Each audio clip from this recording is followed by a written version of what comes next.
दोस्तों, यह कहानी गौतम बुद्ध और एक शिष्य की है। बुद्ध के शिष्य को लगता था कि उसका जीवन व्यर्थ है, इसका जीवन का कोई मतलब नहीं, जीवन का कोई कीमत नहीं है, और वह बहुत परेशान हुआ करता था।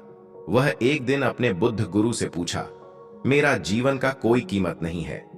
इस पर बुद्ध ने उसे एक कहानी सुनाया। चलिए दोस्तों, हम लोग सुनते हैं और अपने जीवन में इस कहानी का प्रयोग करते हैं। एक बार की बात है, गौतम बुद्ध अपने शिष्यों को जिंदगी से जुड़ी अच्छी बुरी चीजों का ज्ञान दे रहे थे। सभी शिष्य उनकी बातों को बहुत ध्यान से सुन रहे थे। उन सभी में एक शिष्य ऐसा था जिसे प्रश्न पूछने की बहुत आदत थी। वो उठकर गौतम बुद्ध के पास गया और उनसे बोला, आप हमें जिंदगी के बारे में जो कुछ सिखा रहे हैं उस सब का क्या फायदा? क्योंकि हम में से बहुत से बच्चों को यह भी नहीं पता कि हमारे जीवन का मूल्य क्या है और ये जीवन हमारे लिए कितना कीमती है। पहले आप हमें यह बताइए कि इस जीवन का मूल्य क्या है। अपने शिष्य की बात सुनकर गौतम बुद्ध अपने कक्ष में गए और एक चमकता हुआ पत्थर का टुकड़ा लेकर आए। वो टुकड़ा उन्होंने अपने शिष्य को दिया और बोले, मैं तुम्हें इस जीवन का मूल्य तब बताऊंगा जब तुम इस पत्थर का सही मूल्य पता लगा कर आओगे। साथ ही ये ध्यान रखना कि तुम्हें यह पत्थर का टुकड़ा किसी को बेचना नहीं है। गौतम बुद्ध की बात मानकर वो शिष्य बाजार की तरफ चला गया। बाजार में सबसे पहले उसकी नजर एक फल बेचने वाले पर पड़ी और उसने वो पत्थर उस फल वाले को दिखाया और बोला, इस पत्थर के बदले आप मुझे कितने फल दे सकते हो? फल वाला बोला, यह पत्थर कुछ खास तो नहीं है, लेकिन फिर भी इसके बदले में तुम्हें 10 केले दे सकता हूं। वो शिष्य उस पत्थर को लेकर आगे चला गया। फिर उसे एक सब्जी वाला मिला। शिष्य ने उस सब्जी वाले से उस पत्थर की कीमत पूछी। सब्जी वाले ने उस पत्थर को ध्यान से देखा और बोला, इस पत्थर की कीमत के बदले में तुम्हें ज्यादा से ज्यादा एक बोरी भरकर सब्जियां दे सकता हूं। इसके बाद वो शिष्य उस पत्थर को लेकर एक सोने के व्यापारी के पास गया। उस पत्थर की टुकड़े की चमक देखते ही उस सुनार ने उसकी कीमत 100 सोने के सिक्के लगाई। शिष्य ने वो टुकड़ा बेचने से मना किया तो वो सुनार उसके बदले 200 सोने के सिक्के देने को भी राजी हो गया, लेकिन शिष्य ने वो पत्थर नहीं बेचा।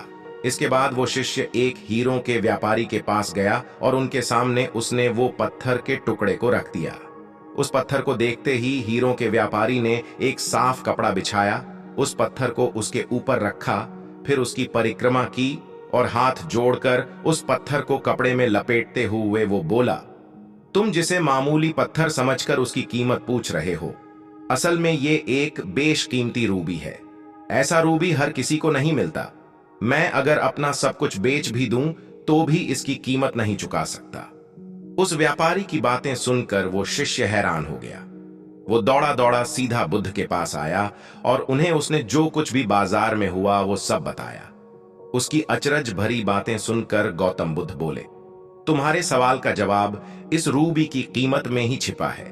हमारा जीवन भी एक रूबी है, रूबी की तरह यह भी बेशकीमती है, लेकिन हम इस बात को हमेशा नजरअंदाज करते हैं और अपने जीवन का मूल्य नहीं समझते।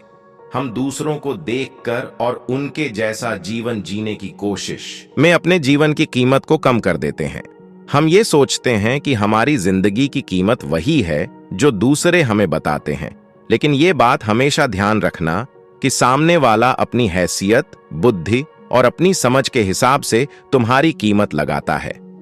सीख जो हमें गौतम बुद्ध की प्रेरणादायक कहानी से मिलती है, जिंदगी सिर्फ एक बार मिलती है, इसलिए इसको बर्बाद ना करें। अपनी जिंदगी को उतना ही कीमती समझें जितना कीमती आप अपने बैंक में रखें रुपयों को समझते हैं। आज के समय में लोग अपनी जिंदगी से ज्यादा कीमती प्यार, पैसों और दिखावे से भरी चीजों को समझते हैं। प्यार के चक्कर में लोग सुसाइड कर लेते हैं, पैसों के चक्कर में ऐसा काम करने लग जाते हैं जिससे उनकी जिंदगी बर्बाद हो जाती है, नाम कमाने के चक्कर में उल्टे सीधे काम करने लग जाते हैं। हमेशा याद रखें कि दिखावा करना जरूरी नहीं है। प्यार दोबारा मिल सकता है, पैसा फिर कमाया जा सकता है, लेकिन जिंदगी को फिर से पाया नहीं जा सकता। इसलिए अपनी इस बेशकीमती जिंदगी को अच्छे से जिएं, हर पल का आनंद लें। कभी ये ना सोचें कि आप इस दुनिया में किसी काम के नहीं हैं, न कभी ये सोचें कि आपकी जिंदगी व्यर्थ है, आपके होने या ना होने से कुछ फर्क नहीं पड़ता। जब भी ऐसे नेगेटिव विचार आपके मन में आए तो खुद को बस ये याद दिलाएं कि जीवन एक रूबी है और ये बेशकीमती है। और अपने जीवन को अच्छे ढंग से जीने की जिज्ञासा रखो, तभी अपना सब कुछ सुधर सकते हो और एक कामयाब आदमी बन सकते हो। यह थी दोस्तों गौतम बुद्ध की कहानी कि किसी भी व्यक्ति को खुद को कमजोर ना समझना चाहिए, वह अपनी किस्मत खुद बदल सकता है। दोस्तों यह थी भगवान बुद्ध की प्रेरणादायक कहानी। दोस्तों यह वीडियो पसंद आया हो तो वीडियो को लाइक करें और गुड ज्ञान इंस्पायर चैनल को सब्सक्राइब कर लें और दोस्तों में शेयर जरूर करें। धन्यवाद।